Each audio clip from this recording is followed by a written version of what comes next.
You're on the phone, and he dips between two houses, is that what you mean? Yes, ma'am. Because you lose that out. Okay. Correct. And then he comes back out and circles my car while I'm on the phone with the police.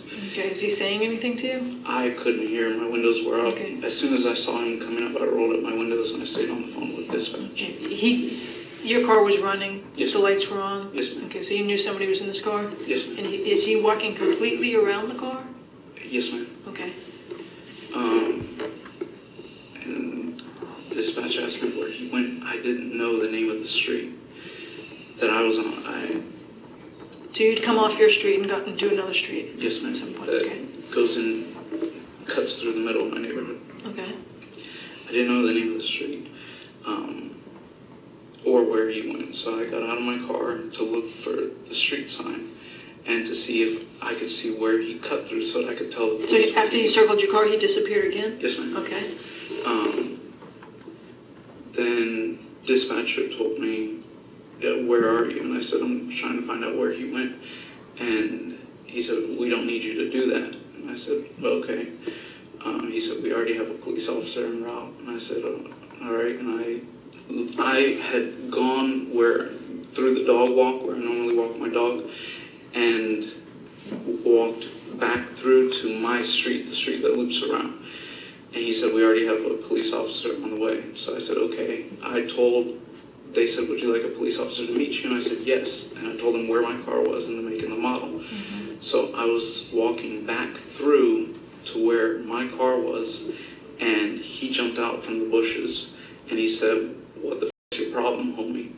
And I got my cell phone out to call 911 this time. And I said, hey man, I don't have a problem. And he goes, no, now you have a problem. And he punched me in the nose. At that point, I fell down. I tried to defend myself. He just started punching me in the face. And I started screaming for help. I couldn't see, I couldn't breathe. Then he started taking my And you're head. still standing at this point? No ma'am, Okay. I fell to the ground when he punched me the first time. Okay. It was dark, I didn't even see him getting ready to punch me. As soon as he punched me, I fell backwards into the grass. Then he grabbed me, he was wailing on my head, and then I started yelling help. When I started yelling for help, he grabbed my head and he started hitting my head into the... I tried to sit up and yell for help, and then he grabbed my head and started hitting it into the sidewalk. When he started doing that, I slid into the grass to try and get out from under him, and so that he would stop hitting my head into the sidewalk. And I'm still yelling for help, and I could see people looking, and some guy yells out, I'm calling 911, and I said, help me, he's killing me.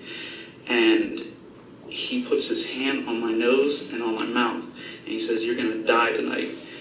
And I don't remember much after that. I just remember I couldn't breathe, and then he still kept trying to hit my head against the pavement, or I don't know if there was a sign or what it was. So when I slid, my jacket and my shirt came up. And when he said, you're gonna die tonight, I felt his hand go down on my side, and I thought he was going for my firearm. So I grabbed it immediately, and as he banged my head again, I just pulled out my firearm and shot him. Okay. And then what happened? You're both on the ground? I'm on my back, of you? he's on top of me. Okay. He's mounted on top of me. And I just shot him, and then he falls off, and he's like, all right, you got it. Does he fall to the side and he stays laying on the ground, or does... I don't remember. Okay. My vision was blurry. And You didn't feel him fall towards you? He somehow ended up to one side or the other, or you don't know? I don't remember. I think when I shot him, it might have pushed him back. But I remember, I didn't know what he was hitting. It felt like he was hitting me with bricks. So I remember once I shot him, I holstered my firearm and I got on top of him and I held his hands on him because he was still talking. And I said, stay down, don't move.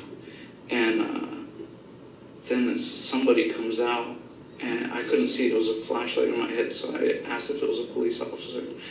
And he said no, it was a witness, but he was calling the police. And I said, the police are on the way. They should be here already, because I had called. Okay. And he's like, I'm calling the police. And I said, I don't need you to call the police. I need you to help me with this guy. And then an officer shows up. Again, he had the flashlight, so I couldn't see him. And he asked me, who shot this guy? And I said, I did. And I immediately put my hands on top of my head, and I told the police officer where my firearm was.